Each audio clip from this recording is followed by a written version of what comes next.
Ah, os Wookiees, os ursos de 2 metros mais fofos de Star Wars.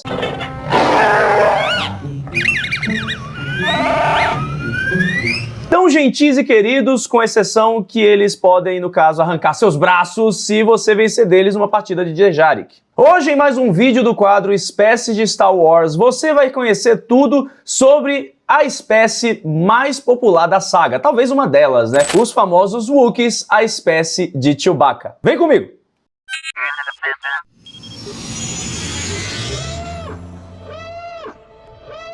Todos os Wings Repórteres, sejam bem-vindos ao Diário Rebelde. Estamos de volta depois do recesso de Ano Novo. Um feliz 2024 para vocês. E vamos agora falar de uma das espécies mais populares de Star Wars. Talvez junto com os Twi'leks seja a espécie favorita da galera. E eu tô falando dos Wookiees. Por sinal, já teve vídeo sobre Twi'lek aqui no canal, hein? Tá aqui em cima do card. Assista lá. Aliás, falando em espécie favorita, talvez os Abraks também façam parte aí dessas espécies que você já sabe de cabeça, sem precisar se esforçar para lembrar, né? Porque, por exemplo, tem o Darth Maul, que é um Zabrak. Twi'lek tem a Hera, e como Wookiee, claro, temos o nosso querido Chewbacca, ou Chewie para os íntimos.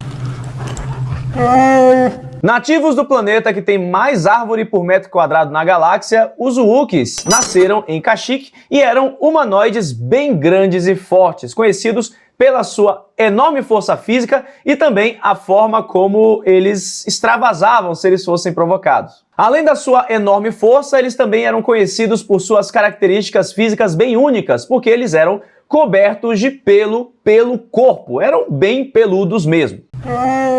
Além, claro, da altura bem generosa, sendo que os Wookiees eram muito mais altos que os humanos e até mesmo do que alguns Lassats, que era uma outra espécie conhecida pela sua altura e força bem imponentes. Um abraço aí pro Zeb, ele que o diga, viu? Essa força, por sinal, ela não vem do além da força de midi-chlorians, né? No caso, os Wookiees homens, adultos já, pesavam em torno de 150 quilos, enquanto as mulheres pesavam ali os seus 100 quilos. Seria muito estranho se eles não fossem tão fortes com toda essa estrutura física. E também com todo esse tamanho aí e força, eles tinham que se alimentar muito e muito mais do que outras espécies, como nós, né, os humanos aí. Um Wookiee, só pra você ter uma ideia, precisava ingerir em torno de 3.500 a 6.000 calorias por dia. E só um rápido comparativo aqui entre o mundo real com a gente, né, a da espécie humana, a Organização Mundial da Saúde determina que a quantidade de caloria que uma pessoa humana adulta precisa consumir por dia está ali entre 2.000 e 2.500. Ou seja, um Wookiee precisa se alimentar basicamente o triplo que nós, seres humanos. Então vai lá, quero ver você bater de frente com o Wookiee, quero ver se você se garante aí no 1 mais 1.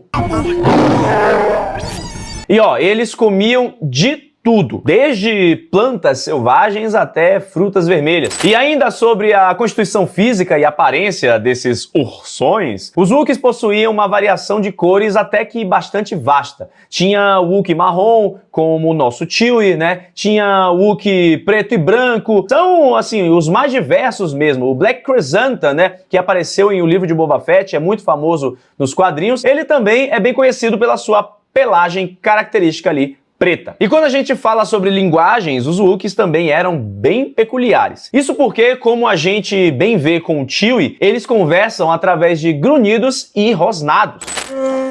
O que foi, Chewie?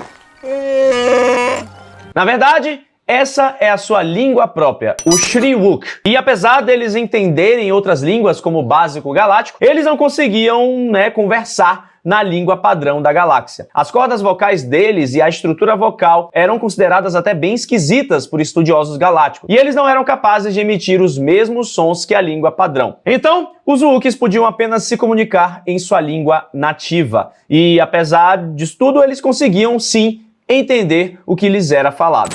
Você? É verdade, somos os únicos a bordo. Você entende essa coisa? E essa coisa entende você também, então cuidado. Saiam daí. É por isso que quando a gente vê o Han Solo conversando com o Chewie várias vezes, o Wookiee nunca responde na mesma língua que o Han. Ele responde como o Chewie, né? Fazendo... Mas como a gente vê em Han Solo, uma história Star Wars, o nosso contrabandista favorito consegue entender e falar em Shriwook. Um pouco eu falo. Agora escuta, seu...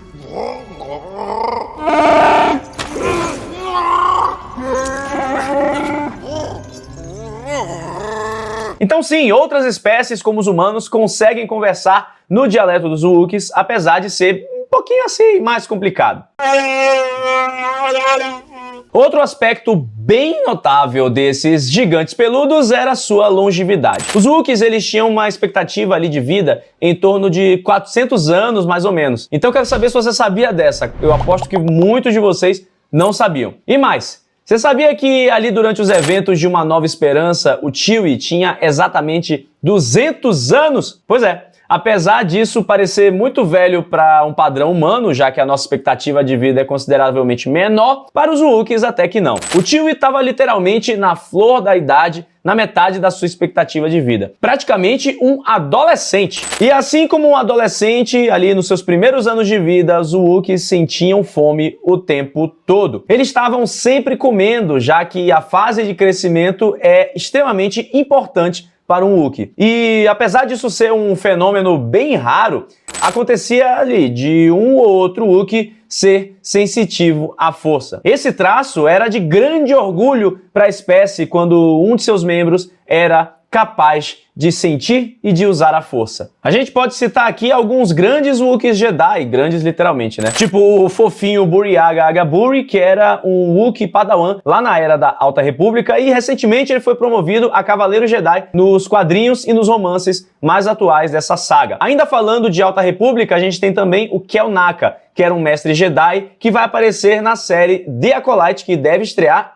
esse ano, e a gente está muito empolgado para falar de The Acolyte. E o Kel Naka tem um visual muito legal. E é interpretado, inclusive, pelo Jonas Suotamo, que faz o Chewie em Star Wars. Nas animações Star Wars The Clone Wars e The Bad Batch, a gente também conhece o Gundy, que era um simpático Wookiee Padawan que participou daquele ritual conhecido como a coleta, para pegar o seu cristal de sabre de luz no planeta gelado de Ilum. Ele sobreviveu à Ordem 66 e à instauração do Império e acabou se envolvendo em uma baguncinha ali dos Bad Batch, voltando para Kashyyyk, para o seu planeta natal, para defendê-lo. E como aqui a gente também fala de Legends, a gente não pode esquecer de Lowbacca, que foi o sobrinho de Chewie. Ele se juntou à nova ordem do grão-mestre Luke Skywalker ali durante a Era da Nova República. Segundo o idioma Shriuk, o nome dele significava amigo zeloso, e ele lutou bravamente na guerra Yuuzhan Vong contra a ascensão de Abeloth, a entidade maligna do lado sombrio. A gente já falou de Abeloth aqui no canal, hein? Tá aqui em cima no card para você conferir daqui a pouco. Lowbacca era colega de Jaina e Jacen Solo, os gêmeos Solo, e também empunhava um sabre de luz, claro. Só que no caso dele, era um sabre de luz bronze e único. Apesar da fama dos Wookiees serem ferozes se forem provocados, claro, né, respondendo com agressividade, afinal não provoquem o Wookiee, eles eram em geral conhecidos por serem bem leais, calmos e até amigáveis. Não era comum você ver um Wookiee malandro ou mau caráter, né? Eles em geral possuíam um código de honra bem restrito. Mas claro, né, se fossem provocados, aí a história muda um pouquinho de ângulo. Todo mundo é fraco assim, Kashyyyk, beiço de mufo.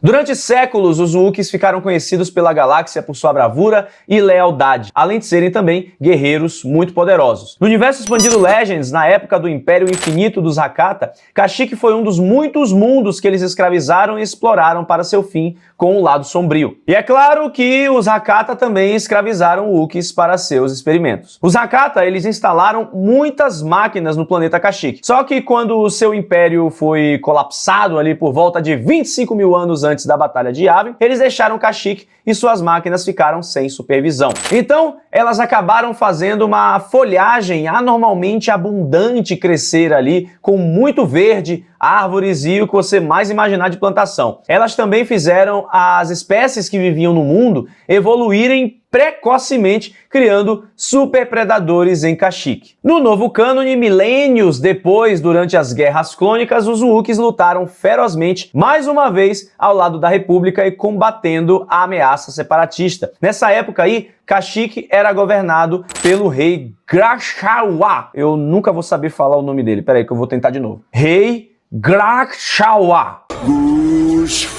Enfim, que lutou bravamente em conjunto com a República e os Jedi ali no final da guerra, durante a derradeira batalha de Kashyyyk. O rei Grak-Shawwa coordenou as forças ali dos aliados em conjunto com a mestre Jedi Luminara Unduli, enquanto o mestre Yoda distribuía as tropas junto com o chefe Tarfu e também, claro, Chewbacca. Só que o que acontece na sequência, infelizmente, muitos de nós já sabemos, né? O dia mais feliz da vida de Palpatine começa com a execução da Ordem 66 e ela, claro, chega em Kashyyyk também. Yoda quase foi de Ascensão Skywalker e Chewie e Tarfu que ajudaram ele a escapar do Império Galáctico. Com o nascimento do Império, por sinal, os Wookiees foram brutalmente escravizados e explorados, assim como o seu planeta natal, Kashyyyk. E o Império escravizou essa galera não por temer uma rebelião dos poderosos Wookiees, mas sim porque eles queriam aproveitar a força gigantesca desses peludões. Além deles serem bem fortes, os Wookiees também eram muito resistentes e aguentavam várias horas de esforço físico, né? Isso fez com que o Palpatine tivesse uma ideia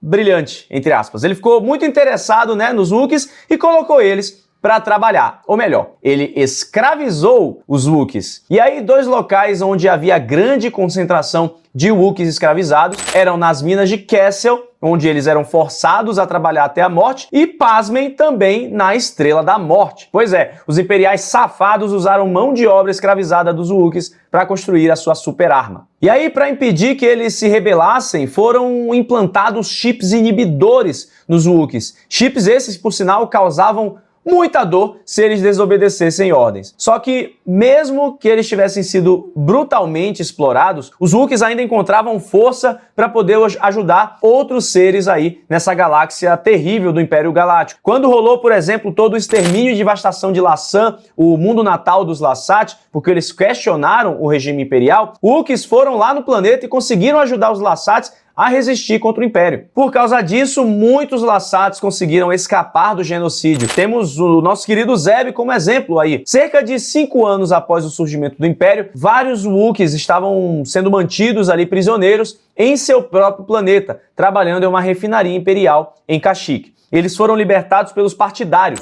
um grupo rebelde extremista liderado pelo Sol Guerreira, em conjunto com o Cal Kestis, um jovem Jedi que estava tentando reerguer a Ordem. Eu falei isso aqui no vídeo sobre a história de Jedi Fallen Order, a história de Cal Kestis. Confira aqui em cima no card, hein? Assista que tá bem legal. Aí, quase 15 anos após a instauração do Império Galáctico, um grupo rebelde chamado de Espectros, do planeta Lothal, libertou vários Wookiees que tinham sido transportados para Kessel, entrando em confronto direto ali com o agente do Burô de Segurança Imperial, Kallus. Kallus, por sinal, tem culpa no cartório, ele participou ativamente do genocídio Lasat que ocorreu em Lassan. E aí, com muitas células rebeldes se levantando contra o Império pela galáxia, diversos Wookiees, além de Chewbacca, se juntaram à rebelião em sua luta pela restauração da República. Quando a Nova República nasceu após a queda do Império Galáctico, os Wookiees continuaram apoiando e lutando pelo novo governo, como foi também na rebelião. E um ano após a Batalha de Endor, 5 anos no caso, depois da Batalha de Yavin,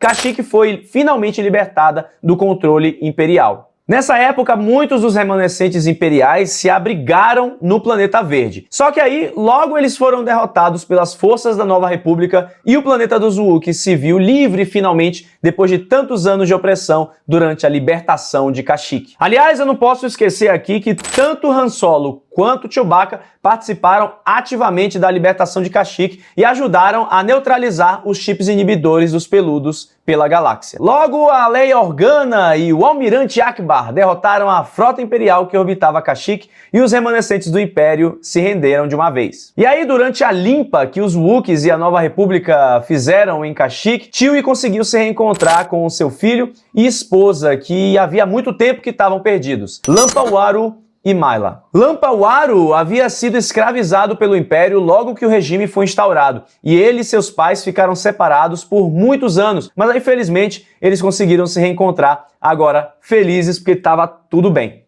E durante a Era da Nova República, Kashyyyk finalmente conseguiu se reerguer com as suas florestas crescendo novamente. Chewie começou a viver finalmente com sua família, já que o Império Galáctico havia caído de vez após a Batalha de Jakku. E aí os Wookiees conseguiram finalmente prosperar em seu planeta natal junto com o resto da galáxia. E aí, você gostou de saber mais sobre os Wookiees? Continue aqui no canal, no Diário Rebelde, assistindo a esse vídeo sobre as espécies de Twi'lek e também assista esse vídeo sobre Togrutas, que eu sei que você vai gostar, porque tem muito conteúdo no Diário Rebelde em 2024. Valeu e que a força esteja sempre com você.